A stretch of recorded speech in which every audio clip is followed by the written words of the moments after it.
Assalamualaikum warahmatullahi wabarakatuh. Alhamdulillahirabbil alamin. Allahumma shalli ala habibina Muhammadin, amma ba'du.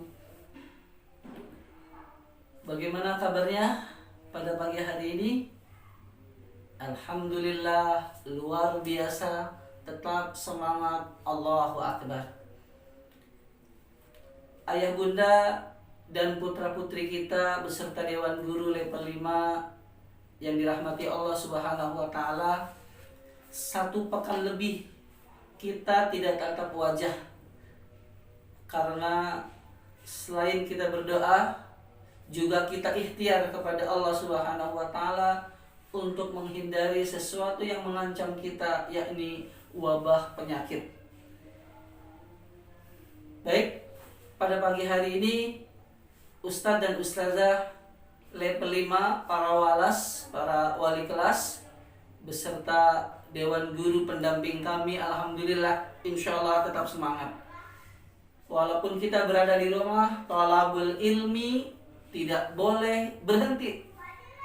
Walaupun kita berada di rumah, tetap kita mencari ilmu.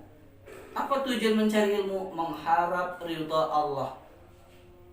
Dengan ilmu kita berharap iman kita bertambah. Dengan ilmu kita berharap semua yang ada dan apa yang Allah berikan kita bisa mengabdi kepada Allah Subhanahu wa taala. Ayah bunda dan putra-putri kita yang dirahmati Allah Subhanahu wa taala, marilah kita berterima kasih, bersyukur kepada Allah Subhanahu wa taala. Bersyukur atas nikmat iman. Nikmat iman kepada Allah Subhanahu wa taala. Kita wujudkan iman kepada Allah Subhanahu wa taala. Tadi subuh kita beribadah, tadi subuh kita sholat, kemudian tilawah Al-Quran dan melakukan amal-amal soleh. Ini adalah wujud iman kepada Allah Subhanahu wa taala. Dan juga kita bersyukur kepada Allah Subhanahu wa taala, kita diberikan panjang usia, nikmat panjang usia.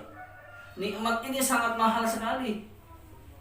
Karena banyak orang yang berencana ingin jadi ini, ingin jadi itu, ingin jadi orang hebat, atau punya rencana lain. Nanti liburan mau ziarah, liburan mau kunjung wisata dan sebagainya ke tempat-tempat yang mungkin lebih istimewa dari sebelumnya. Tetapi kalau nikmat usia ini tutup di usia tertentu, maka apa yang diangan-angankan semuanya sia-sia.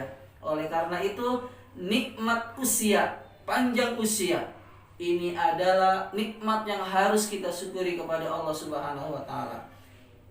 Bagi kami berjumpa dengan putra-putri, ini nikmat usia, alhamdulillah kita syukuri. Bagi orang tua yang masih tatap wajah dengan anaknya, putra-putrinya, alhamdulillah ini nikmat usia. Bagi putra-putri kita, siswa-siswi kita masih bertemu dengan orang tuanya, keluarganya, kakeknya, neneknya, ini adalah nikmat usia. Karena jarang sekali orang untuk bersyukur dengan nikmat usia. Ayah bunda yang dirahmati Allah, putra-putri yang dirahmati Allah Subhanahu wa taala, bagaimana kita mensyukur nikmat usia khususnya untuk pelajar, untuk siswa? Yakni sungguh-sungguh untuk menjadi hamba Allah yang terus mengabdi kepada Allah Subhanahu wa taala, tidak melupakan sholat, tidak melupakan tilawah Al-Quran. Bagaimana cara bersyukur seorang siswa, pelajar berterima kasih kepada Allah Subhanahu wa taala? Yaitu tetap semangat di dalam hati, dalam dirinya, ingin menjadi anak yang soleh dan salehah. Tetap semangat. Selama diberikan kesempatan panjang usia oleh Allah, terus menjadi anak soleh dan solehah. Dengan cara apa? Dengan cara berusaha di dalam diri untuk senantiasa melaksanakan yang diperintahkan oleh Allah Subhanahu wa taala. Wabil khususnya adalah menunaikan sholat 5 waktu. Libur karena ada wabah penyakit corona bukan berarti kita meninggalkan sholat. Sholat ya sholat, harus sholat. tidak ada orang tua di rumah atau hanya ada salah satu perwakilan keluarga, tetap sholat. Mengapa? Karena Allah selalu ada mendampingi kita. Orang tua tidak tahu kita tidak sholat atau tidak, tapi Allah tahu. Itulah wujud dari iman kepada Allah, itulah wujud dari manisnya buah iman. Tidak ada yang melihat, tapi yakin Allah yang melihat. Kemudian apalagi cara bersyukur seorang siswa kepada Allah Subhanahu wa taala? Belajar sungguh-sungguh, tambah ilmu. Dan selalu tambah ilmu. Dengan ilmu seorang ini, insya Allah dia bisa menjadi penyenang, penggembira untuk kedua orang tuanya. Yang ingin menjadi dokter, yang ingin menjadi direktur di sebuah perusahaan, yang ingin menjadi polisi, menjadi ABRI, silahkan. Tapi raihlah itu semuanya dengan ilmu. Semangat belajar untuk membanggakan kedua orang tua. Anak-anakku yang dirahmati Allah Subhanahu wa taala, bicara tentang akhlak Rasulullah Shallallahu alaihi wasallam, sungguh sangat luar biasa. Allah yang menciptakannya saja kagum kepada akhlaknya Rasulullah Shallallahu alaihi wasallam. Sangat kagum. Beliau itu pemaaf. Sangat beliau memberikan maaf kepada siapapun yang menganiaya beliau atau membicarakan tentang beliau atau merugikan beliau. Tetap saja Rasulullah memberikan maaf kepada orang yang menganiaya beliau. Luar biasa. Kalau kita mungkin jujur belum bisa. Kalau kita mungkin sudah emosi. Ketika kita dijailin saja kita sudah emosi. Atau ketika kita merasa tersindir dengan kata-kata, kita sudah naik pitam, sudah mulai marah dan sebagainya. Tetapi itu tidak terjadi pada Rasulullah Shallallahu alaihi wasallam. Luar biasa, subhanallah. Allah bimbing beliau. Mengapa? Karena menurut Rasulullah, marah itu adalah bagian sesuatu yang menghalangi apa yang akan dituju. Kalau setiap sesuatu, misalnya apa yang ingin dicapai ternyata ada yang menghalangi, kemudian marah sebagainya, itu akan terputus, bisa jadi akan hilang. Maka pantas Rasulullah bersabda, laisa syadidu bisur'ah, innamas syadidul ladzi yamliku nafsahu indal ghadab. Bukanlah orang yang terkuat itu adalah orang yang kuat besar badannya, hebat secara fisik, bukan itu. Tapi kata Rasulullah adalah orang yang bisa menahan amarahnya ketika marah. Bayangkan kalau kita sedang fokus, kemudian kita marah, kita banting sesuatu, kita mengucapkan sesuatu, semua orang akan takut, semua orang akan kabur, kita kehilangan momen bersama teman dan sebagainya. Ini sangat merugikan. Kemudian akhlak Rasulullah yang berikutnya adalah Rasulullah menganjurkan kita untuk berbakti kepada kedua orang tua. Karena orang tua adalah wasilah dari Allah untuk membesarkan kita. Karena orang tua adalah wasilah untuk menjadikan kita, membimbing kita sukses insya Allah. Oleh karena itu, tidak ada anak Granada yang melawan kepada ayah dan bundanya. Sedikit-dikit emosi, dibilang marah, tidak terima, banting sesuatu, melempar sesuatu, itu bukan anak soleh dan soleh. Maka mumpung masih ada kedua orang tua, ayo kita tetap berbakti kepada kedua orang tua. Mulai saat ini, dekati ayah bunda, bisikkan kalau ada sesuatu yang perlu, curhat lebih dekat lagi insya Allah.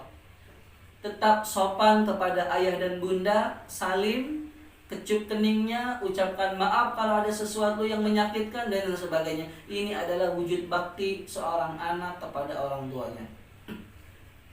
Apalagi cara berbakti kepada kedua orang tua, yaitu kita membantu meringankan beban orang tua di rumah.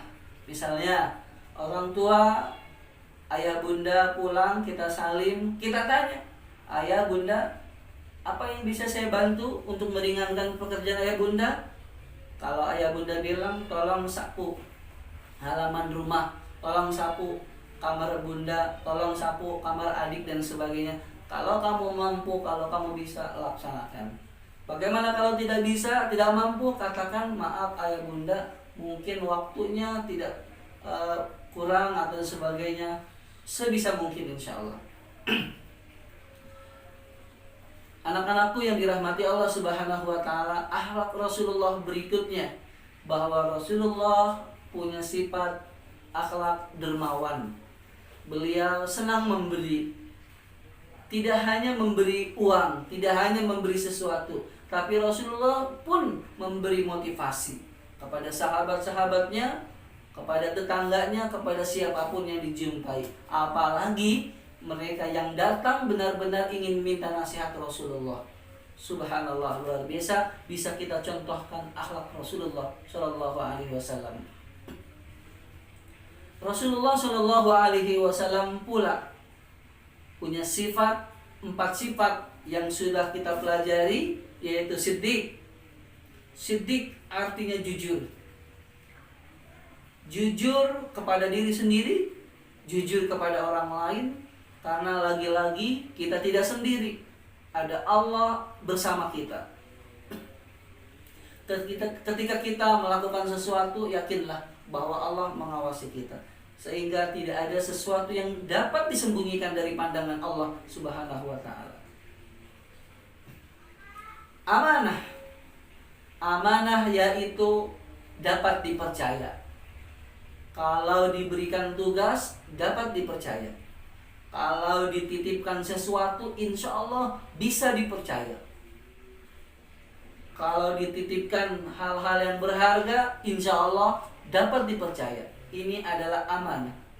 Walaupun berbentuknya barang, insya Allah dititipkan, misalnya dititipkan sandal baru, tolong titipkan ini kepada si A, karena aku tidak bisa bertemu dia. Bagi orang yang amanah, akan dia pegang amanat ini dan terus berusaha menyampaikan amanat yang dititipkannya. Kalau diamanatkan tentang kabar atau tentang info, insya Allah orang yang amanah akan menyampaikan info ini. Mengapa? Karena dia takut tergolong menjadi orang yang munafik kalau tidak amanah. Kemudian fatanah. Fatanah itu cerdas. Rasulullah Muhammad SAW cerdas. Daya hafal beliau itu di atas rata-rata manusia biasa. Subhanallah. Beliau hafal Al-Quran dan lain sebagainya. Oleh karena itu banyak yang kita bisa contoh. Kita manusia biasa. Bagaimana kita meniru, meneladani tentang fatanahnya Rasulullah? Yaitu dengan cara belajar. Bukankah kita sudah tahu man jadda wajada? Siapa yang sungguh-sungguh akan mendapatkan. Man jadda hasala, man yujtahada hasala. Siapa yang sungguh-sungguh, dia akan mendapatkan apa yang akan dia tuju, insya Allah. Kemudian sifat berikutnya yaitu tabligh, menyampaikan. Rasulullah amanah dan Rasulullah tabligh, menyampaikan sesuatu pesan yang disampaikan oleh Allah untuk disampaikan kepada umat, insya Allah. Putriku yang dirahmati Allah Subhanahu wa taala, Rasulullah Shallallahu Alaihi Wasallam adalah orang yang menghormati orang lain yang usianya lebih tua dari beliau, sangat hormat. Juga Rasulullah menghargai pendapat-pendapat mereka yang lebih tua, walaupun nanti pada akhirnya pendapat itu akan digamblangkan oleh Rasulullah, akan dijelaskan lebih detail lagi. Ketika berbeda pendapat, Rasulullah akan menjelaskan, tapi Rasulullah mendengarkan apa yang mereka sampaikan, tidak langsung dibantah dan sebagainya. Rasulullah punya sifat hormat kepada orang yang lebih tua. Mengapa? Karena bisa jadi orang yang lebih tua secara keilmuan dia rendah, tapi secara pengalaman, tetapi secara mental atau memberikan solusi dia lebih hebat dan sebagainya. Oleh karena itu, putra-putri SDT Granada, siswa-siswi SDT Granada, apabila kalian lihat yang lebih tua, hormati. Apabila kalian dinasihati oleh orang yang lebih tua, hormati. Dan lain sebagainya. Kenapa? Karena bisa jadi orang itu lebih mulia dan punya kelebihan lain daripada kita.